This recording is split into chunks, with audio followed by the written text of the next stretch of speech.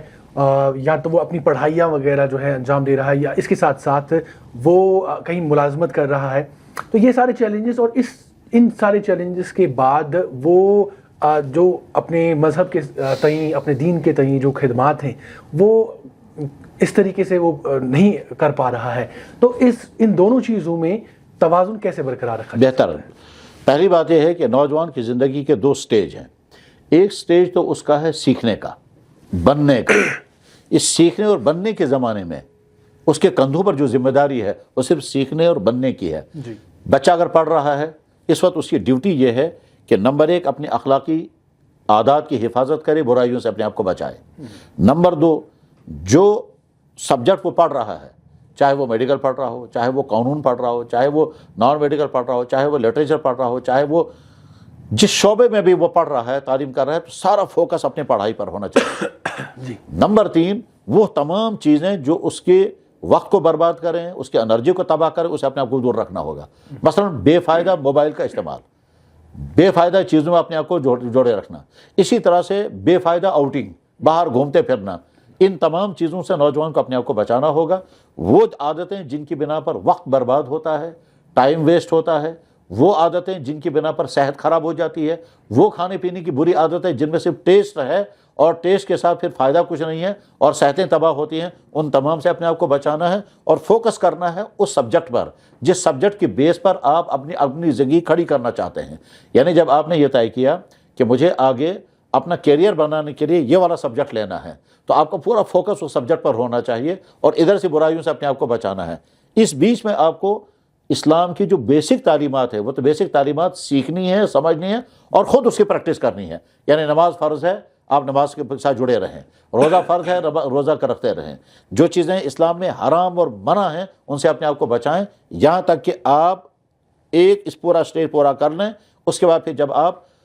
معاشی اعتبار سے خود کفیل ہو جائیں گے، یعنی کھڑے ہو جائیں گے، اب آپ کی دوسری زندگی شروع ہو گئی۔ یہاں سے آگے اب آپ کو دیکھنا ہے کہ مجھے دین کے لیے کیا کیا کرنا ہے۔ اب تک آپ دین اپنی ذات کے لیے سیکھ رہے تھے اور ذاتی طور پر دیندار تھے، اب آپ اس کے بعد پھر اب آپ کو دیکھنا ہے کہ مجھے دین کے کس شعبے میں کیا خدمت انجام دینی ہے۔ میں نوجوانوں کے اندر کام کر سکتا ہوں، میں پڑھانے کا کام کر سکتا ہوں، میں مکتب چلا سکتا ہوں، میں غریبوں کی خدمت کر سکتا ہوں، میں قرآن کریم کا ترجمہ، حدیثوں کا ترجمہ پہلے خود پڑھوں گا، اس کے بعد پھر ایک پلیٹ فارم کھڑا کروں گا اور اس کے بعد پھر اس کو پڑھانے کا انتظام کر سکتا ہوں۔ یعنی اس اسٹیج پر آ کر کے یہ نوجوان کسی اچھے عالم سکالر سے جب رہنمائی لے گا کہ جی میرا زندگی کا ایک مرحلہ تو پورا ہو گیا اور اب میں دوسرے مرحلے میں داخل ہوں گا، اب دوسرے مرحلے میں ایک طرف سے میری شادی کا مسئلہ ہے، دوسری طرف سے میرا روزگار شروع ہو چکا ہے، اب میں دینی اعتبار سے کوئی سرگرمی کرنا چاہتا ہوں، مجھے رہنمائی کی جائے، تو چنانچہ وہاں سے اس کا اپنا ارادہ ہوگا، ماحول کی سوسائٹی میں جن چیزوں کی ضرورت ہوگی وہ، اور ماحول کے سامنے رکھ کر کے کسی کے گائیڈنس میں اپنے لیے دین کا کوئی راستہ وہ اختیار کر سکتا ہے۔ مثلا ایک بچے نے طے کیا کہ میں آرٹیکل لکھا کروں گا دینی اعتبار سے، اس کے لیے اس کو پڑھنا بھی ہوگا۔ ایک بچے نے طے کیا کہ میں ایک یوٹیوب چینل کھڑی کروں گا جس میں صرف اس طرح کے مسائل پر میں بات کروں گا، ٹھیک ہے۔ یا ایک طالب علم نے یہ طے کیا کہ میں مکتب چلاؤں گا اور محلے کے یا گاؤں کے بچوں کو قرآن پڑھاؤں گا اور اسلام کی بیسک تعلیمات پڑھاؤں گا، تو میری دینی سرگرمی یہ ہے۔ یا اگر مالی اعتبار سے وہ بہت اچھی حالت میں ہے تو میں ایک ویلفیئر ادارہ کھڑا کروں گا جس سے ہم غریبوں کی مدد کریں گے، پسماندہ تباہ حال لوگوں کی مدد کریں گے۔ یا مثلا نوجوانوں کی ایسی ٹیم کھڑی ہو جائے جنہوں نے فوکس کیا کیا ہم ہسپتالوں میں جایا کریں گے اور بیماروں کی مدد پرسی کریں گے، اور جن کو جو مدد ہوگی فزیکلی یا مالی اعتبار سے وہ مدد کیا کریں گے۔ یہ اور اس جیسے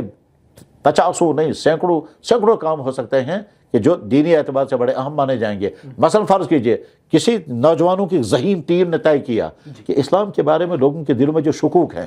یا اسلام پر جو اعتراضات ہوتے ہیں، چاہے وہ نان مسلم کی طرف سے ہوں یا مسلمانوں کے ذہنوں میں ہوں، ہم ان اعتراضات کا جواب دینے کے لیے پلیٹ فارم کھڑا کریں گے۔